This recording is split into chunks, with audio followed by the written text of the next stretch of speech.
I'm Majid Aziz, and this is Majid Darbuka.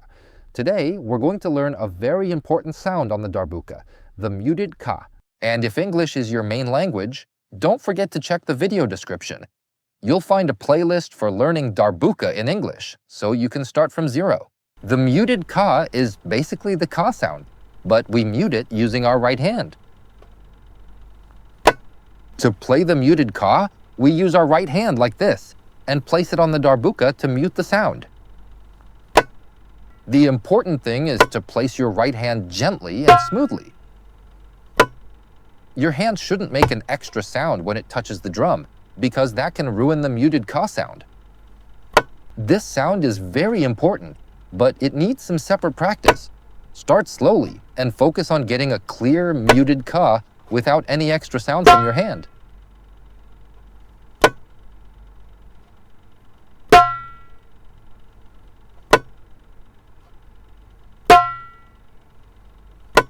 We will also do this exercise with counting. Open ka, 2, 3, 4, then muted ka, 2, 3, 4. 2, 3, 4. 2, 3, 4. 2, 3, 4. 2, 3, 4. And then another important exercise is combining it with the dum. Dum, open ka, muted ka. Repeat this slowly until it becomes easy for you.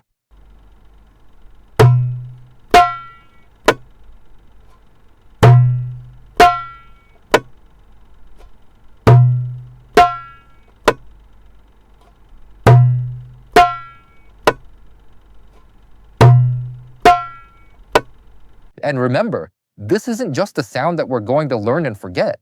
We'll be using it in many future rhythms, skills, and exercises, so make sure you practice it and don't skip it. If you have any questions or anything isn't clear, leave me a comment and I'll be happy to answer. And don't forget to like the video, share it if you enjoyed it, and subscribe to the channel for more lessons. I'm Majid Aziz, and this is Majid Darbuka. See you in the next video.